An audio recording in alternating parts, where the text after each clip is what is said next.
Na noite da véspera do 38º aniversário da Revolução dos Cravos, o efetivo municipal alpiarcense realizou a sessão solene da Assembleia Municipal no pavilhão multiusos do Clube Desportivo Los Águias. A dar início à sessão foram ouvidos os deputados das várias bancadas partidárias. João de Brito pelo PSD, Fernando Ramalho pelo PS e Inês de Aguiar pela CDU, seguidos das intervenções do Presidente da Assembleia Municipal, Mário Santiago, e do Presidente da Câmara Municipal, Mário Pereira. E que me recorde, tal já aconteceu por 3 vezes na história de Portugal.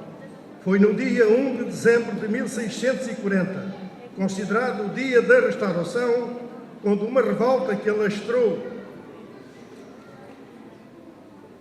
a todo o país, chefiada por um grupo de conjurados, derrota a dinastia filipina e põe termo a 60 anos da ocupação espanhola, devolvendo aos portugueses o trono de Portugal, que viria a ser ocupado por Dom João, Duque de Bragança. Muitos anos depois, temos a implantação da República em 5 de outubro de 1910, com um governo provisório chefiado por Teófilo Braga, coube a um alpiarcense a honra de proclamar a República da varanda da Câmara Municipal de Lisboa e, como todos nós sabemos, esse alpiarcense foi o Sr. Dr. José Relvas, um homem com um H muito grande e a quem a Alpiaça e os alpiacenses muito devem. Muitos de vós estarão a pensar neste momento, mas que tem tudo isto a ver com o 25 de Abril? Eu direi que tem muito, porque tanto o dia da Restauração de 1640 como a proclamação da República em 1910, assim como o 25 de Abril, são revoltas feitas pelo povo e para o povo, com datas que ficarão gravadas a letras de ouro na história de Portugal. Em todos estes casos que aqui mencionei, o pior é sempre o depois, porque não sabemos ou não queremos manter as expectativas pelo qual praticamos os atos. A seguir à euforia e aos festejos, voltam sempre os mesmos problemas, ou seja, aparecem os oportunistas, que de capitães passaram num abrir e fechar de olhos a generais. Aparecem os ocupadores do alheio, os exploradores e os explorados. E, por fim, surgem governantes inconscientes e sem capacidade política, tudo secando à sua volta. E assim, chegamos ao 25 de abril de 2012. Passados 38 anos da Revolução dos Cravos, temos um Portugal muito perto da bancarrota, invadido pela Troika, um Estado caótico, onde em breve teremos 20% de desempregados e pessoas a perderem os seus haveres e a passarem fome. Temos também portugueses que trabalharam uma vida inteira para receberem reformas de 200 e poucos euros mensais, enquanto outros, os portugueses de primeira, recebem 4 ou 5 mil. E ainda outros, porém, chegados de nacionalidade estrangeira, recebendo subsídios de reinserção social acima dos 500 euros. Temos um país onde os princípios, sejam eles familiares, de amizade, religiosos ou outros, há muito deixaram de existir. Com tudo isto, Sr. Presidente, minhas senhoras e meus senhores, que fazer? Eu não sei. Festejo com alegria e nostalgia esta data, porque assisti ao vivo à Revolução dos Cravos de 25 de abril de 74. Não mais poderei esquecer tal acontecimento. É caso para me interrogar onde andam os descendentes desses portugueses que despacharam 60 anos da ocupação espanhola, acabaram de vez com a monarquia e disseram não à ditadura de Salazar e Marcelo Caetano. E termino, Sr. Presidente, perguntando onde está o nobre povo, nação valente, imortal, e questionando se não será de levantar hoje de novo o esplendor de Portugal. E por fim, gritar bem alto e bom som contra os canhões: marchar, marchar. Viva Portugal!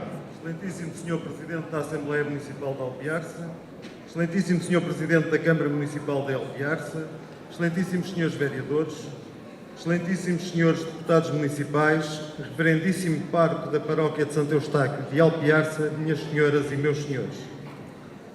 comemoramos nesta ocasião o 38º aniversário da Revolução Libertadora do 25 de Abril de 1974.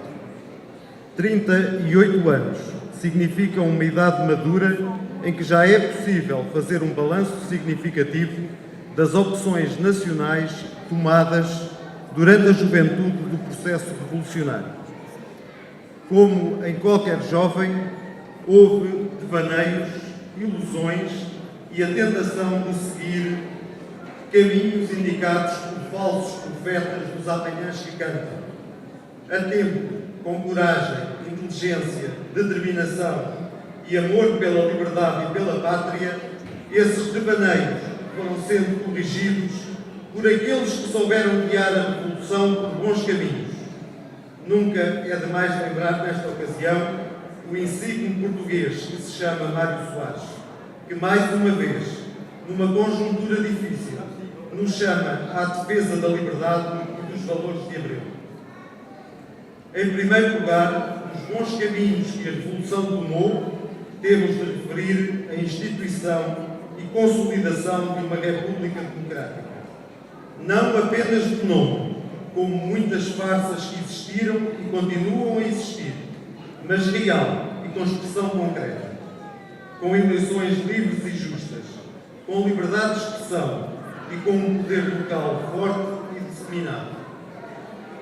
Em segundo lugar, assinalamos a opção pela integração no espaço da Europa Livre, como garantia de perenidade da democracia, de desenvolvimento social e económico, de justiça e de liberdade. A integração europeia de Portugal revelou-se uma opção essencial do nosso destino coletivo. Todos os Estados europeus que saíram de ditaduras brutais e sanguinárias do antigo Bloco de Leste e que iniciaram o trilho democrático tomaram também esta opção, decidindo compartilhar com os mais povos europeus o seu futuro.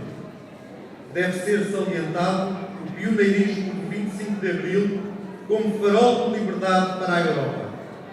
Foram muitos os que tiveram em Portugal um exemplo de que era possível sair de uma ditadura, vencer os obstáculos totalitários e promover o desenvolvimento económico num quadro de estabilidade social.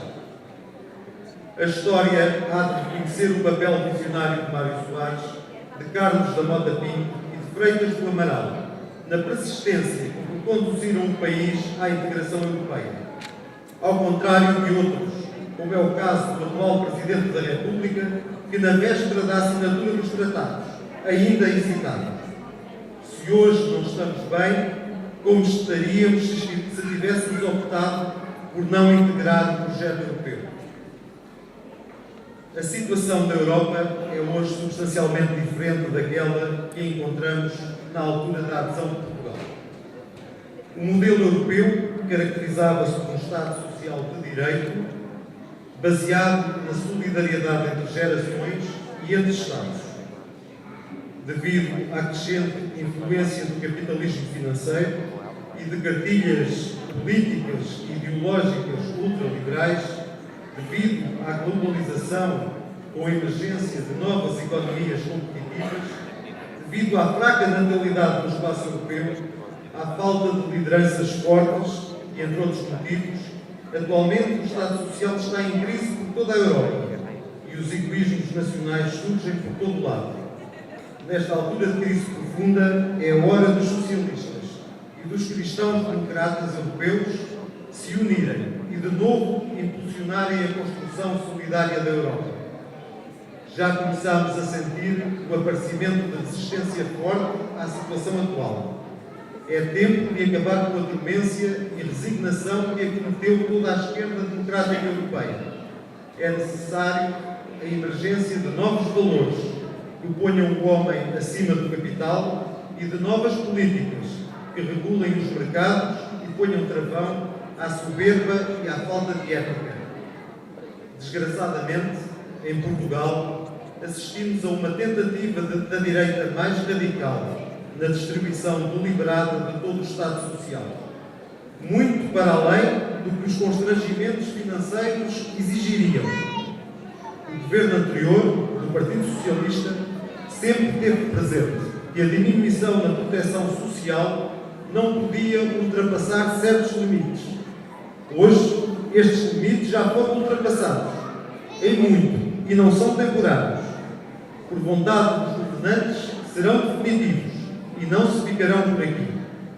Alguém pensa que seria possível a um governo do Partido Socialista roubar aos trabalhadores da função pública 2 salários ou retirar o direito adquirido a uma reforma merecida? A liberdade que hoje festejamos só faz sentido num quadro de respeito pela dignidade do ser humano. Nem só de pão vive o homem, mas sem pão de pouco serve a liberdade. É preciso garantir a sobrevivência digna de todo o ser humano. É preciso garantir a igualdade de oportunidades e o acesso de todos à justiça e ao saber. A defesa da liberdade é ainda mais necessária num quadro de grave crise económica como a que vivemos. Como todos sabemos, é nestas alturas que se forjam e reforçam os piores atentados à dignidade da pessoa humana. Os maiores atentados à liberdade foram gerados pela crise das democracias liberais do século XIX. É fácil acreditar naqueles que tudo prometem: aumentar salários, pensões e reformas, serviços de saúde e ensino grátis para todos, etc., etc., sem que expliquem como o irão fazer. Uma vez no poder, a primeira coisa que fazem é impor uma brutal ditadura, que calará todos os que ousarem protestar contra a miséria que fatalmente se seguirá. Então, será decretado por lei que todos estão felizes e contentes, e os que não concordarem é porque sofrem de doença mental. Respeitar a liberdade de todos e de cada um é reconhecer que todos têm o direito fundamental de defender as ideias em que acreditam. Também todos têm o direito de mudar de opinião, sem que por isso sofram represálias ou sejam ostracizados. Hoje, por deliberação da Assembleia Municipal, homenageamos 2 alpiarcenses que, pela sua coragem e pelos sacrifícios que fizeram em nome da liberdade e da justiça social, Manuel Vital e João Santana, em determinado momento das suas vidas, concluíram que os seus valores não eram os mesmos que os do coletivo a que pertenciam e, infelizmente, passaram pelo que todos sabemos. Que em Alpiarça haja sempre a liberdade para mudar de ideias. Viva o 25 de Abril, viva Alpiarça, viva Portugal!